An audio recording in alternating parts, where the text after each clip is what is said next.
చాలా ఏళ్ల క్రితం ఒక ధనవంతుడైన తండ్రి తన కుమారుడికి ప్రపంచం ఎలా ఉంటుందో చూపించాలని పల్లెటూరికి తీసుకెళ్ళాడు. వారు చాలా పేదవారిగా ఉన్న ఒక రైతు కుటుంబంతో కొన్ని రోజులు గడిపారు.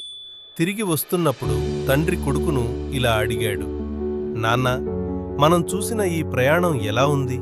పేదరికంలో జీవించటం ఎలా ఉంటుందో అర్థమైందా? దానికి కొడుకు ఇలా సమాధానం ఇచ్చాడు, అవును నాన్న, చాలా బాగా అర్థమైంది. మన తోటలో చిన్న స్విమ్మింగ్ పూల్ ఉంది, కానీ వాళ్లకు అంతం లేని ఆకాశం, స్వచ్ఛమైన నది ఉన్నాయి. మనం రాత్రిపూట లైట్లు వేసుకుంటాం, కానీ వాళ్లకు రాత్రిపూట ఆకాశంలో మిరుమిట్లు గొలిపే నక్షత్రాలు ఉన్నాయి. మనం తిండి కోసం పక్కవారిపై ఆధారపడతాం, కానీ వాళ్లకు కావలసినవి అన్నీ వాళ్లే పండించుకుంటారు.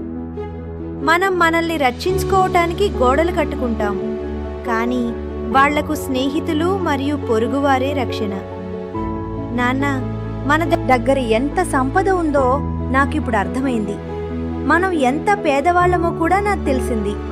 తండ్రి నిశ్చేష్టుడయ్యాడు. ఆ అబ్బాయి ఇచ్చిన జవాబు అతనికి ఒక కొత్త పాఠాన్ని నేర్పింది.